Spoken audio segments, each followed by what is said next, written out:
iš tikrųjų požymiai vagystės iš namo ir vagystės iš būto, galimos vagystės yra ganėtinai panašios. Tik tai bute gyvenant daugiabutyje dar lengviau tai pastebėti. Jeigu vėlgi jūs bendraujat su kaimynais ir išėjot, nežinau, į lauką parūkyt, jums kaimynai sako, kad buvo užklijuotas mano akutė su kramtoma guma, tai reiškia kažką ruošiasi apvogti. Tai yra standartinis būdas užklijuoti kaimyno akutes. Nes kol tu laužysi į butą, geriausia, kad joks kaimynas nesugalvotų išėti, pažiūrėti, kas darosi laiptinį. Tai yra pirmas toks. Tas pats yra su spinom.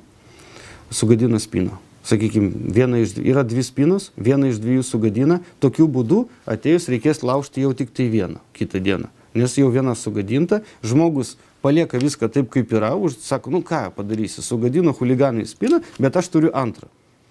Jie pasirinka būtent tą spiną, kurią lengviau sugadinti. Reiškia, atsiprašau, būtent tą spiną, kurią lengviau yra atrakinti. Ta sunkesnė sugadina ir kitą rytą jau ateini ramus, nes jau tau reikia tik tai vienos spinos, tu esi pasiruošęs. Kuo geriau gyveni, tuo dažniau tave apvogs. Tuo dažniau tu esi taikinys, nes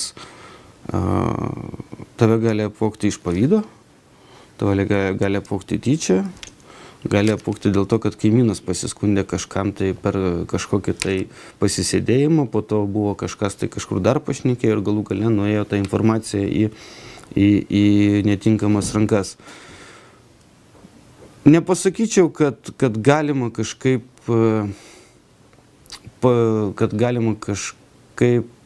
gyventi taip, kad niekas to nepastebėtų. Nežinau, kaip gyventi, kad tave neapvogtų. Nes nuo to, manau, nelabai kas priklauso. Priklauso nuo to, ar jūs būsit pasirinktas ar ne. Tai gali būti atsitiktinis variantas. Šiais laikais praktiškai visi, kas gyvena naujam name, turi kažkokio tai turto.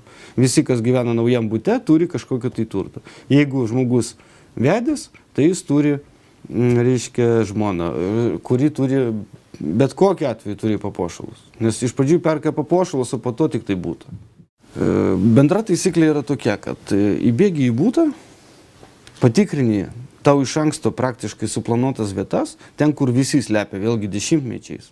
Patikrini tas pačias vietas ir išeini. Tai ko greičiau, to geriau.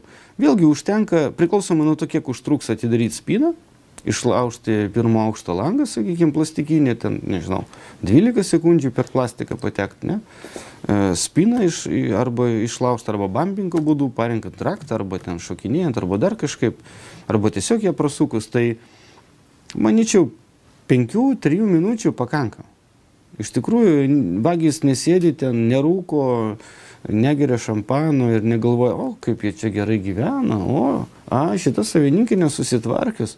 Iš tikrųjų, jie apie tai negalvoja. Jie įbėga, patikrina savo vietas, rado, nerado, išėjo viskas. Nežinau, kaip išvengti, bet gali pavogti šunį. Ką tada daryti?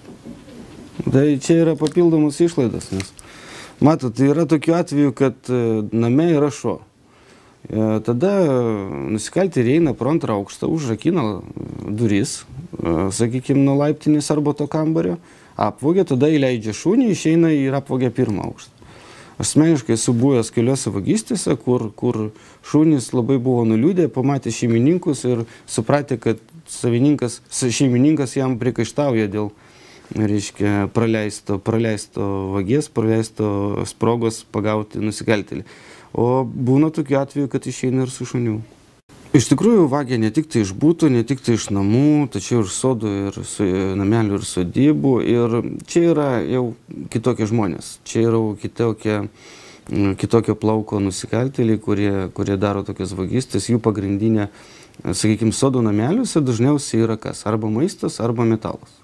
Va, tai yra pagrindiniai tokie tikslai. Iškia, surasti ten maislo, kažkokį tai ten močiučių paruoštą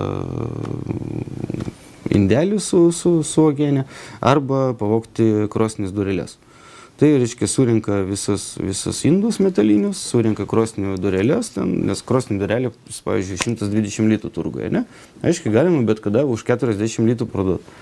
Vat, parduosit ir tada bus jau tam tikra suma pinigų. Tai vat, o sodybose dažniausiai yra vagiama sodų daržų technika. Tai yra krūmapjovės, kažkokios tai žoliapjovės, kadangi žmonės atvažiuoja iš būto, į sodybą dirbti, pailsėti, įkišti rankas į žemę, išsipurvinti, kaip ten sakoma, ne? Tai vat jau vagiamas tokie įrankiai mechanizuoti, kurie buities darbus palengvina.